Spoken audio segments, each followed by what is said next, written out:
All right, let's get started. Don't forget, today we're doing cell biology. Thursday we're doing cell physiology, and then on the 29th you have exam 1. Cell biology, this lecture and Thursday's lecture will not be on the exam.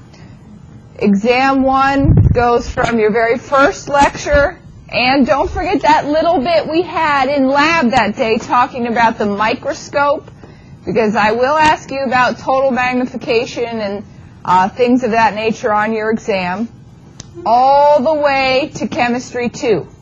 That's all the material that will be on exam 1.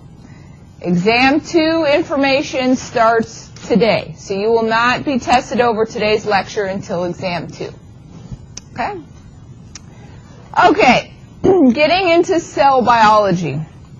What is a cell? Okay? All organisms are composed of cells. Question? I do, sitting on this desk right up front here. You're welcome. Anybody else not see these notes online? Anybody look and not see them? Ah, that's what it is. Yes, they're under learning modules. They're not on the home page. I knew they were up there. Okay. Okay, good. All right, cells. Okay, all living organisms must be composed of cells, at least one cell. Okay, there are a lot of single-celled organisms, but you've got to have cells if you want to be alive. And there are two main types of cells, what are called eukaryotes or eukaryotic cells, and prokaryotes or prokaryotic cells. You are a eukaryote. Okay? Plants and animals, these cells are considered to be very complex cells structurally, and the physiology of the cell is more complex. Prokaryotes include bacteria, archaebacteria, which are like really old bacteria, and they are considered to be very simple. If you go on to Biology 220, the microbiology, you will study mostly prokaryotes, but anytime you're in a mammalian class, you will study eukaryotes. Here's a picture of the two different types of cells. In the upper left-hand corner, you have a eukaryotic cell, which should be reminiscent of the cell model from lab, which is also a eukaryotic cell. And down here in the lower right-hand corner, you have a prokaryotic cell. Okay, the bacteria, the archaebacteria, this is prokaryotic, this is eukaryotic. And when we say simple versus complex, we're generally talking about looking at the inside of the cell. Looking at the inside of the eukaryotic cell, it seems like there's a lot more going on than looking at the inside of the prokaryotic cell.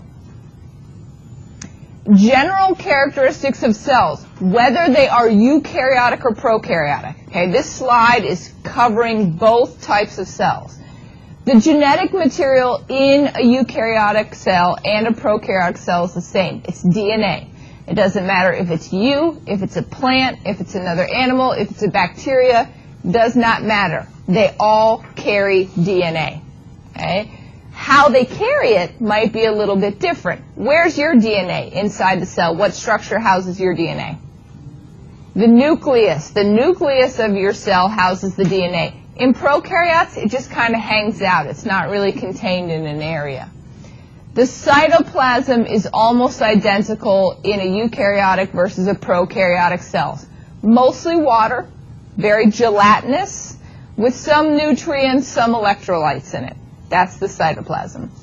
And then plasma membranes. Both eukaryotic cells and prokaryotic cells have a plasma membrane, but the structure can differ from eukaryotic to prokaryotic. Okay, cell theory. Where did cells come from? Okay. Cells are generally microscopic. Now notice generally. Okay. There are cells that are not microscopic. There is a cell in the human body that's not microscopic. Anybody got to guess what it is? It's the egg. It's the female egg or ova. Okay, that is the only cell in the human body, and of course only half the population has it, that you can actually see with your naked eye. Most of them, though, are microscopic. The first person credited with observing a cell? 1665, a guy called Robert Hooke. Okay? He had a simple microscope. What does that mean, simple microscope? Had one lens. It only had one lens. And Robert Hooke was a fabric maker. Okay?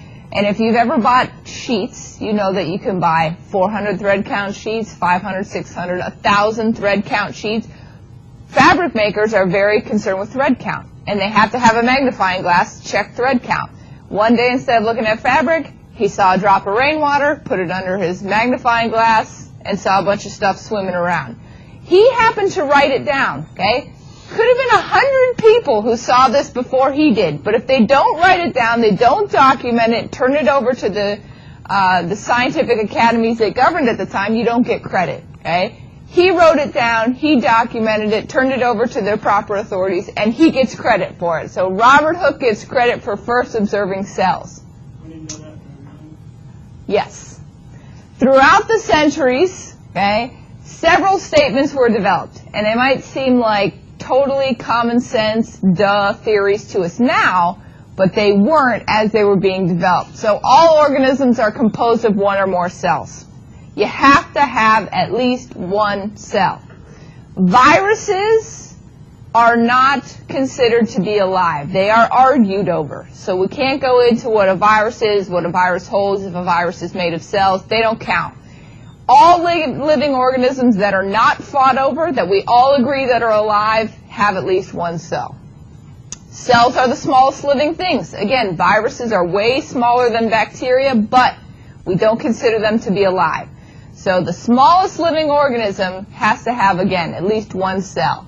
And finally, cells arise only by division of a previously existing cell. You have to remember that these theories are being thought of in a time when people thought that maggots spontaneously combusted out of meat. Okay? They thought that the meat gave rise to the maggots. They didn't realize that the flies laid microscopic eggs that then grew into maggots. Okay? They couldn't see that going on. So when maggots appeared, they just assumed it popped right out of the meat. So this last statement was actually pretty earth-shattering at the time. But now we all know that in order to have one living organism, it has to come from another living organism. Cells have to come from other cells. Again, this page 81 is from a different textbook, but I do want you to pay attention to that statement only to realize that these three bullet points are very brief summaries of cell theory. Okay? Cell theory is a lot more involved than this, but these are just brief outlines of it. Cell size. We know that cells are small. Okay? The majority of cells are small. Some cells are very, very large. So cells, why are they small? Cells need to maintain a small size for one reason. They use the principles of diffusion. And we are going to talk about diffusion in cell physiology. But diffusion, in a nutshell, is being able to move molecules without expending any energy, okay, without using ATP. And you can guess, if you're not going to use ATP, you can only move those molecules a very short distance. So if you're wanting to move molecules in and out of a structure, you better make that a small structure. So cells maintain their small size because they use diffusion. Molecules enter and exit the cell through the shortest distance possible, making the cell very, very small. Some cells in your body have adapted to larger sizes. Neurons, muscle cells. There's a neuron in your body that's about 1 meter long. Okay? It runs from the base of your spinal cord down to your big toe. One long neuron. So how does it move things? It had to develop different mechanisms. Okay? Some neurons, muscle cells, larger cells have to develop different mechanisms of moving molecules, but for the most part, speaking generally, cells are microscopic, and they are that way because they use the principles of diffusion to move molecules.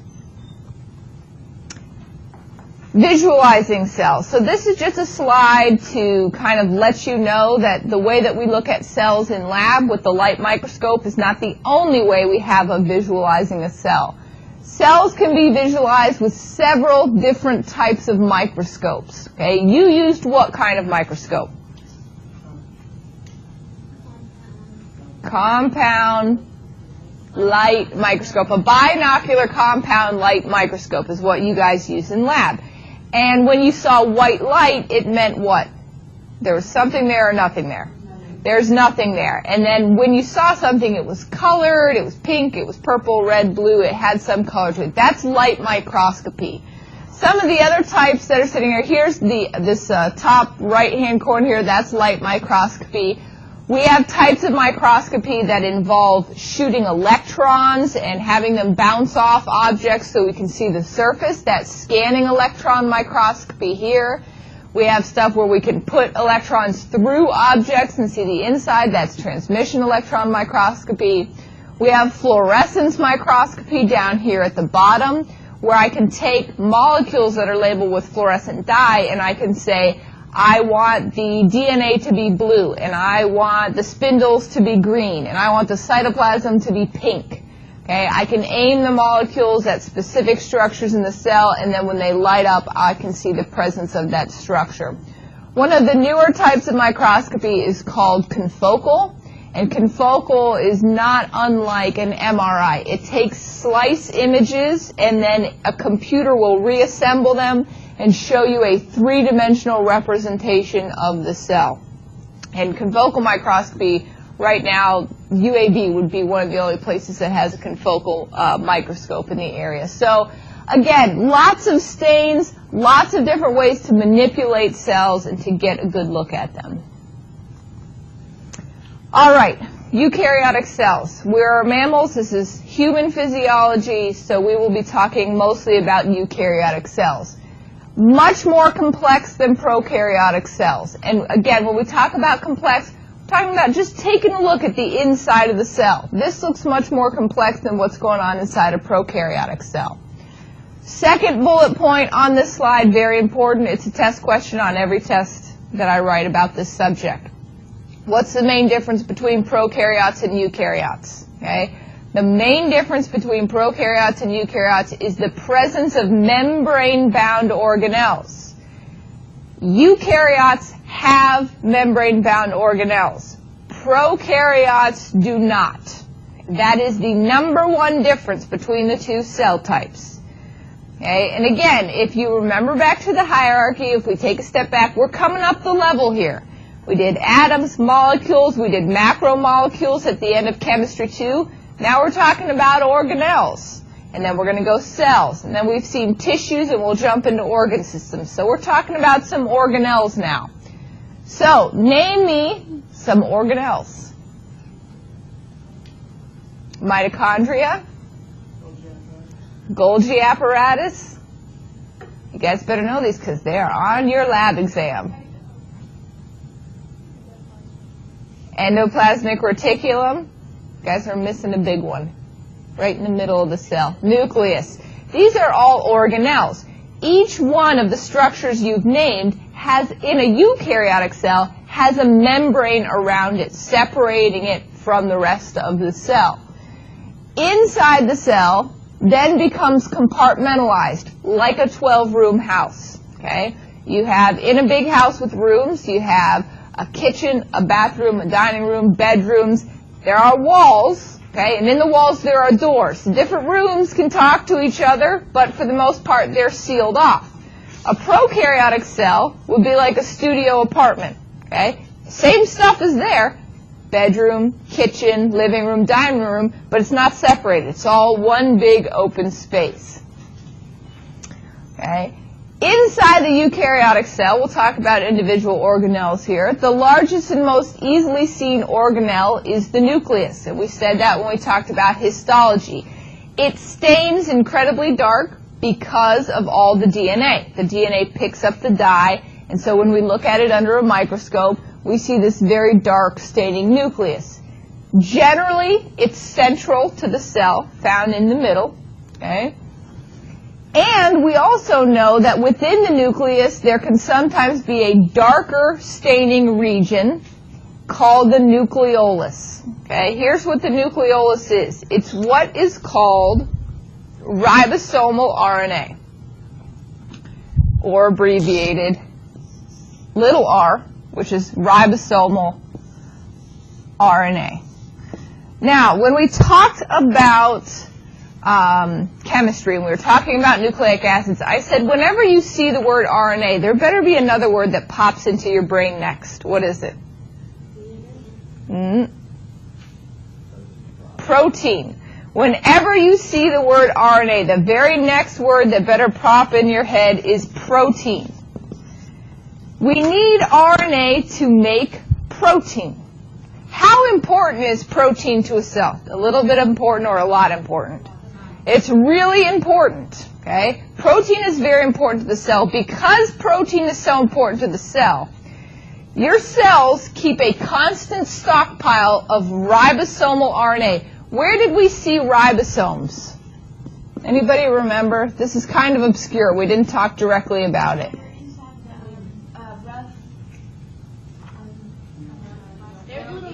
They're what makes rough endoplasmic reticulum rough. Rough endoplasmic reticulum has ribosomes.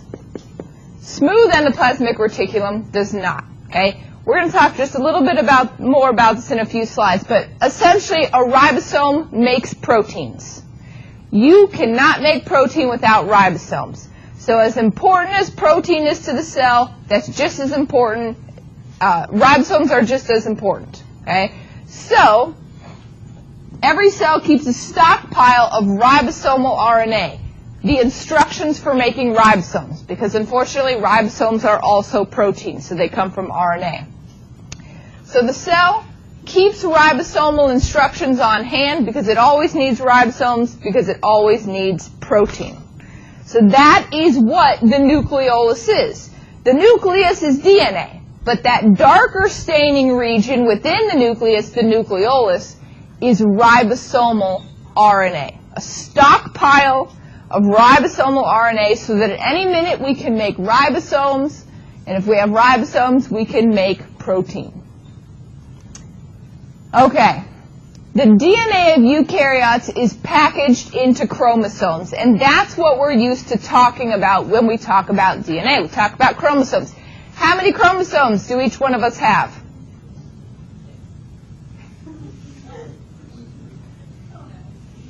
46, there it is. I heard everything, but you have 23 pairs, or you have 46 total.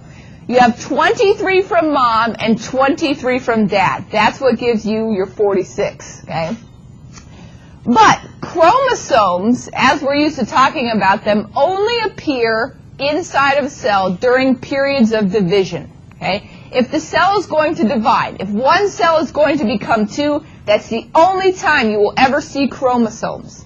Otherwise, DNA is kept in what's called chromatin. Here's the difference, okay? When you're at home, in your bedroom, you keep your clothes everywhere, okay? Some are in the closet, some are in the dresser, some are on the floor, some are on the bed. It doesn't matter, because you want to get to your clothes, and I want to be able to look and make an outfit and do this and do laundry, and you're using your clothes all the time. But if you go on a trip, you take the clothes and you pack them up and you fold them and you put them in a suitcase. Now, if you're on the plane, you can't get to your suitcase. It's all packaged up, okay? Whatever's in there, you can't get to it. Same thing with DNA in a nucleus. If it's going to divide, it packs up its DNA, and it can no longer access it, but it doesn't need to because it's only dividing. If the cell is not dividing and needs to function, needs to make its protein or do whatever its function is, it needs access to its DNA. So it literally unwinds it into these long strings of chromatin. So it can be accessed by all the other nuclear machinery. Here's how you make a chromosome. You take your DNA, you wrap it around a protein called a histone. We put our histones together, we get a nucleosome. We put all our nucleosomes together, we get a chromosome. Here's a picture, right? Here's our strand of DNA. We wrap it around this pink sphere. That's a histone. So that two of those don't crush the DNA between them, we get a little spacer in there.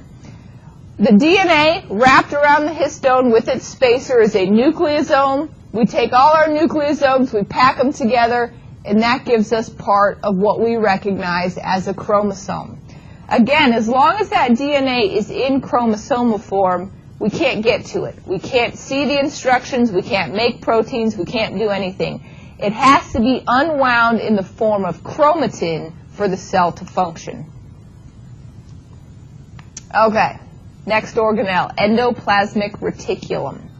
Two types, rough and smooth, and we know that rough is called rough because of the presence of ribosomes, and smooth has no ribosomes. Endoplasmic reticulum does help form compartments and vesicles, but there's going to be the Golgi, and that's really what I want you to remember for the Golgi. When I say endoplasmic reticulum to you, what I really want you to think of is right here, protein and lipid synthesis. Okay, because rough ER holds the ribosomes, ribosomes make protein, so if A equals B and B equals C, A equals C, okay? Rough endoplasmic reticulum helps to make protein. Again, it's called rough because the first person who ever looked at it under a microscope thought that rough endoplasmic reticulum, if you could touch it with your fingers, looked like it would be rough because it has ribosomes. Smooth ER does not have any ribosomes, so it looks much smoother. The Golgi apparatus you can think of as the UPS store of the cell. Okay? The Golgi apparatus has to package proteins and export them from the cell.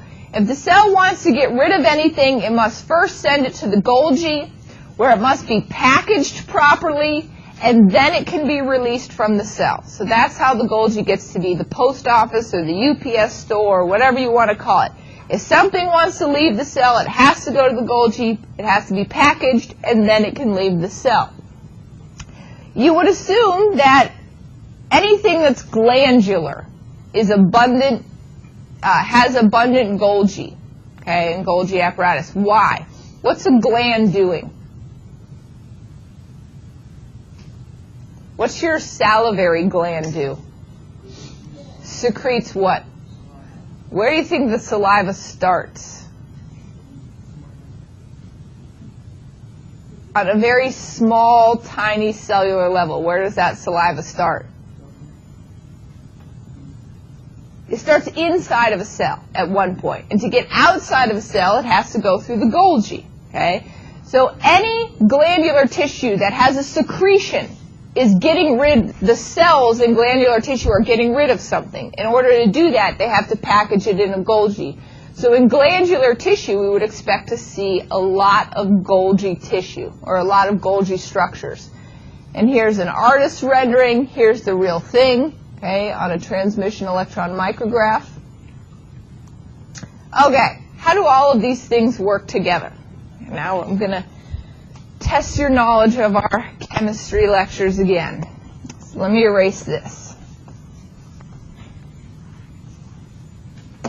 Okay. Couple of processes here. You guys better get this stuck in your head if it's not already, because it will be on the test next week. DNA goes to RNA, goes to protein. This is happening inside of our cells all the time. DNA going to RNA is called what? It's the word for it. Transcribe or transcription. Why is it called that?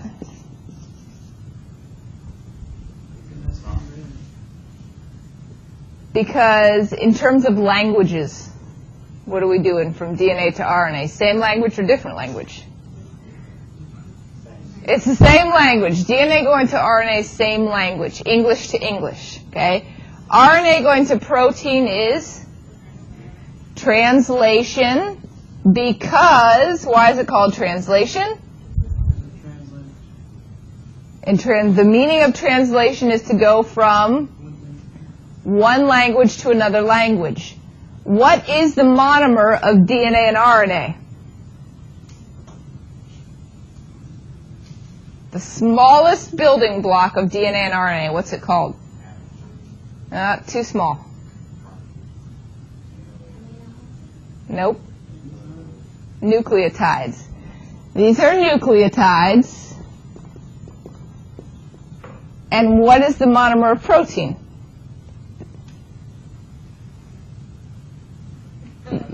Yes, amino acids. That's why it's a different language. nucleotide to nucleotide. Okay? There might be different nucleotides, but they're still nucleotides. That's transcription. Nucleotide to amino acid, different language, translation. Okay? That's just a review. How does this tie into what we're talking about now? It ties in because I want to know, where does transcription take place and where does translation take place? DNA is located where? In the nucleus. So where's your best guess at transcription? Where does it take place? It takes place in the nucleus because that's where the DNA is. The DNA will never be anywhere else. It never leaves. It never goes to any other organelle. So if we have to do anything concerning DNA at any point, it must be done inside the nucleus. We make the RNA. The RNA is then going to leave the nucleus through a pore and enter the rough endoplasmic reticulum, where what will take place now? The ribosomes will take the RNA and translate it into protein. So translation takes place in the rough ER because who is physically doing the translating? Who's our translator? Ribosomes. Ribosomes are the translator. Okay? So the nucleus is where transcription takes place. The rough ER is where translation takes place. Now we have a protein. Remember we said that the ER sometimes does some packaging. This is the small amount of packaging it does. It packages up that protein long enough to get it to the Golgi. Okay? Once it's in the Golgi, it will become properly packaged, and then that protein can leave the cell. So that's how the nucleus, the rough and smooth endoplasmic reticulum, the Golgi, all work together. It has to do with transcription, translation, protein packaging, and then exporting it from the cell. Questions on that? So know what each one of those organelles does, and then understand how they work together. Again, yes, you can sit there and memorize the definition and the location of each one of these, but you have to be able to take that step back and say, okay, here's how they all work together. All right. Types of vesicles, types of packages that, other than packaging a protein, can be floating around your cells. Lysosomes and microbodies.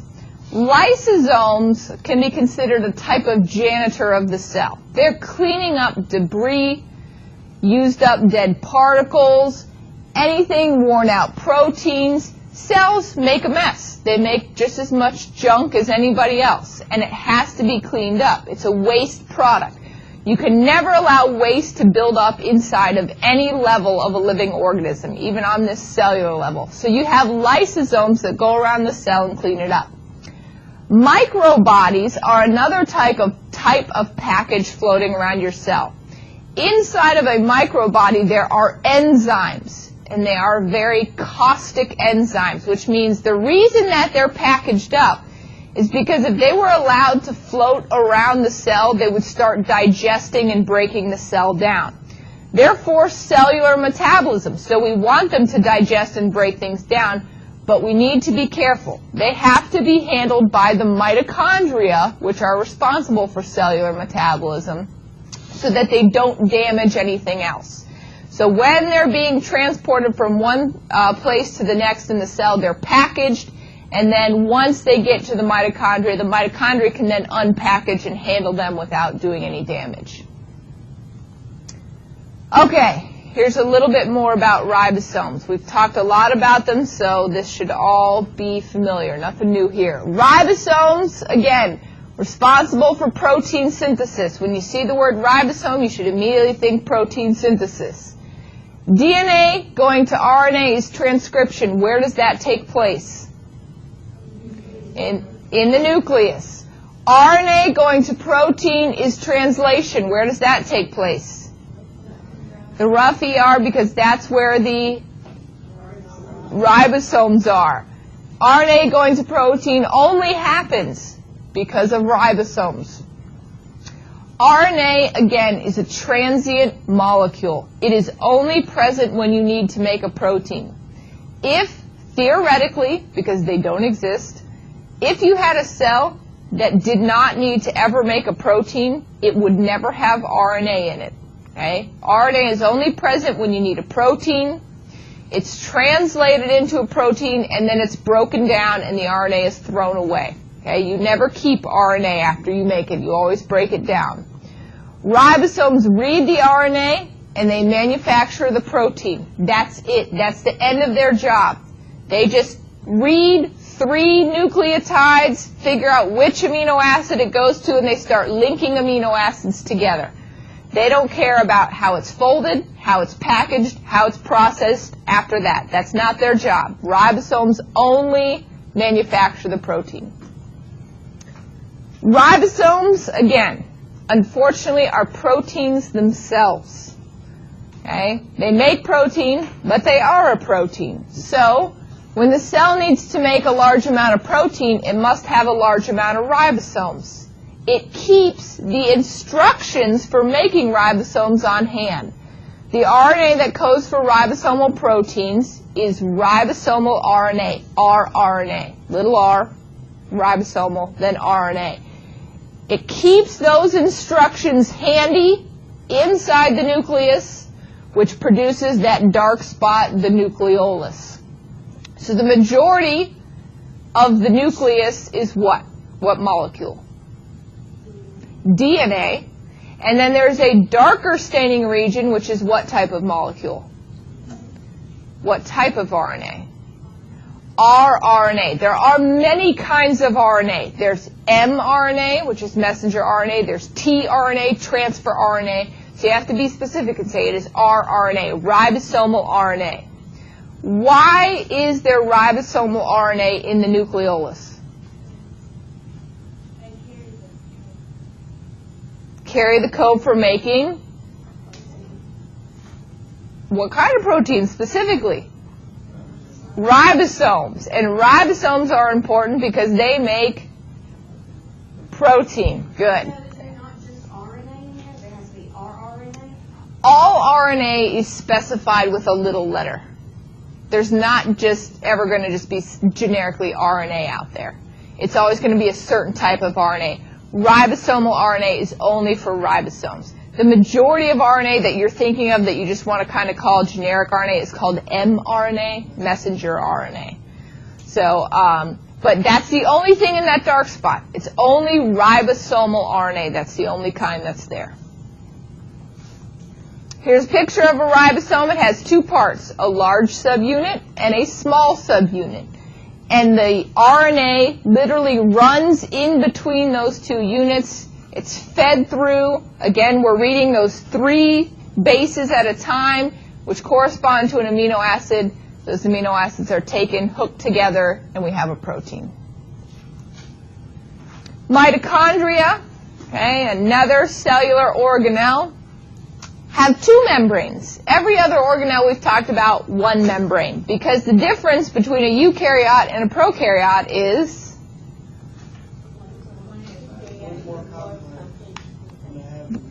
the membrane-bound organelle. The main difference between eukaryotes and prokaryotes, membrane-bound organelles. Mitochondria have 2 membranes, so they are really membrane-bound. Mitochondria are responsible for cellular metabolism, which is called oxidative metabolism. And if you're lucky, in your biological career, you'll never have to remember the oxidative metabolism cycle, because it is a nightmare. Okay? What is the result of oxidative metabolism is ATP. Okay? Remember we said that ATP is the currency of the cell. Just like we deal in money, cells deal in ATP. We go to the bank to get money. Cells have to have mitochondria to provide ATP. Okay? And ATP stands for what? Adenosine triphosphate. And if I had to guess which macromolecule group it belonged in, carbohydrates, lipids, proteins, nucleic acids.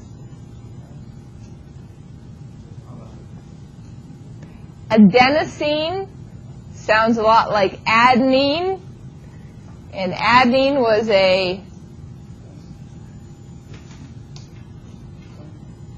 wow, you guys got to get studying. It's nucleic acid. Adenine is a nucleotide. Okay, so adenosine is a derivative of adenine. That puts ATP in the nucleic acid category. Okay. Well, you have to put something in front of acid. You can't just say it's an acid. Okay. What is interesting about mitochondria is that they have their own DNA separate from the nucleus. They don't consort with the nucleus. Okay. They pretty much run themselves. And the very interesting thing about the DNA in every one of your mitochondria, in every one of your cells, is that it only came from your mother. The DNA inside of your mitochondria is maternal only. So if you ever wanted to trace just your mother's side of the family, her mother, her mother's mother, mother, mother, mother, all the way back, all you would have to do is look at your mitochondrial DNA. Okay? And if you're interested in knowing why, just ask me after we're done with this lecture. I'll draw it up on the board. But mitochondria can't live completely on their own. They still need the DNA in the nucleus to make enzymes for metabolism. Remember the microbodies we talked about? Those enzymes are made from the DNA in the nucleus. We package them into a microbody and then we give them to the mitochondria. So the mitochondria are dependent on the cell, okay, on the nuclear DNA, but they do have their own DNA. Here's an artist's rendering at the top here, the two membranes, and you can see it doesn't look much different from the real thing, transmission electron micrograph down here. Chloroplasts exist in plants. This is what makes plants green. And I bring it up because chloroplasts are just like mitochondria, except one lives in a mammal cell, the other one lives in a plant cell. They carry out photosynthesis, which allows an organism, because plants aren't the only ones that have chloroplasts, to make their own food. That's why plants are green. And like mitochondria, chloroplasts have their own DNA that's separate from the nucleus, but they're not completely independent. They still rely a little bit on the nucleus, or on the nuclear DNA. And here's a picture of a chloroplast, two membranes, okay, and then here is the real thing. All right, having your own DNA. Why are mitochondria different and chloroplasts different from every other cellular organelle? There's a theory out there called endosymbiosis. Endo means to take in. If exo means to leave, endo means to take in. Symbionts are two organisms that benefit from each other. Okay? They're both taking and giving from each other, and they're both benefiting. So the theory of endosymbiosis supposes that very early on in evolution, prokaryotes engulfed each other. There was a very large prokaryote and a very small prokaryote. And every day of the week, the large prokaryote went around eating small prokaryotes, and it digested them and killed them. One time, it engulfs a smaller prokaryote, and it doesn't kill it. And the small prokaryote begins to live inside of the larger prokaryote. They become symbionts dependent on one another. So obviously, the large prokaryote now has this small prokaryote being an energy factory for it. It's making all this ATP, it's getting all this energy. Well, what's the advantage that the little prokaryote is getting? Protection. Living inside the big prokaryote ensures that no one else is going to eat you. Okay? So that's how they're getting a mutual benefit. Mitochondria and chloroplasts, we think this is what happened because of their size. Mitochondria are approximately the size of a prokaryote. The membranes, okay? The membrane composition of mitochondria and chloroplasts is closer to that of a prokaryote than it is a eukaryote. And the way that they divide. Mitochondria divide independently of the cell. Okay, so let's say we have a cell, comes into existence, a single cell, it's never going to divide. The mitochondria inside that cell can divide whenever they want. It could have one mitochondria, the next day it could have 6 mitochondria. Okay, the mitochondria divide through a process called simple fission, which is the same way that bacteria or prokaryotes divide. So this is some of the evidence to support the theory of endosymbiosis. Do we have proof? Was anybody standing there taking pictures when these two prokaryotes swallowed each other? No. Okay? It's just a theory that we have based on some of these differences. And here's endosymbiosis. So we have our small prokaryote, our large. It's engulfed, and notice when the larger prokaryote engulfed it, it wrapped it in a membrane, and that's how mitochondria get to have two membranes. The outer membrane being the result of being wrapped up by the large prokaryote, the inner membrane being a result of the existing membrane on the small prokaryote. No, because this is wrapping something. When a cell takes something in, and we'll talk about this in cell physiology, when a large cell takes something in, it almost always wraps it in a piece of its own membrane. Other questions? Yes. All right.